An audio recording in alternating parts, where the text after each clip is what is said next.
Kung hindi tapos, hindi umano talaga na itayo ang ilang flood control project sa Davao City at Davao Occidental ayon kay Congressman Terry Ridon.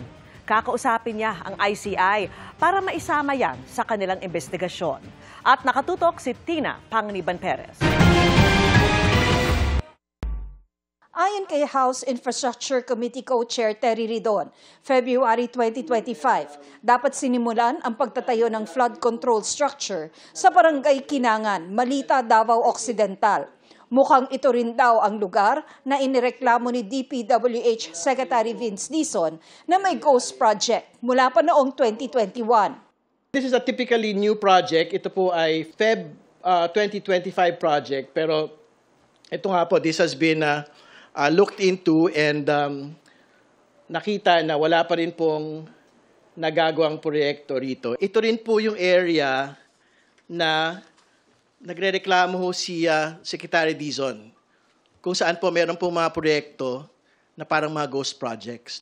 Nagpakita rin si Ridon ng mga litrato ng mga tinatawag na problematic projects o yung incomplete, unconstructed, at poorly situated projects na nasa Davao Occidental at Davao City mula pa noong 2021 hanggang 2023. I think very clear po na there's every reason for the ICI to basically go into Davao City, to go into Davao Occidental. Dahil nakita ho talaga natin dito na hindi ho totoo no, na lahat po ng mga proyekto ay kompleto. Na lahat po ng mga proyekto ay wala pong problema. Ayon kay House Infracom Co-Chair Terry Ridon, kakausapin niya ang Independent Commission on Infrastructure para ang mga proyektong ito ay maisama sa investigasyon nito.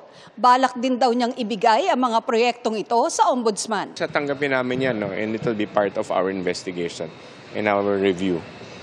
So we would welcome any information with regard to our mandate, which is to investigate anomalous flood control projects at the same time other infrastructure projects. Sa ngayon, patuloy ang deliberasyon ng House Committee on Government Reorganization sa mga panukalang batas para sa pagbuo ng Independent Commission Against Infrastructure Corruption na magbibigay ng mas marami at mas matibay na kapangyarihan sa Independent Commission on Infrastructure. Pangako naman ng Speaker ng Kamara, malinaw ang ating mensahe. There will be zero delays in the passage of this measure because our people have zero tolerance for corruption.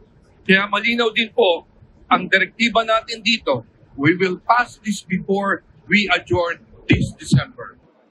Para sa GMA Integrated News, Tina Panganiban Perez, nakatutok, 24 oras.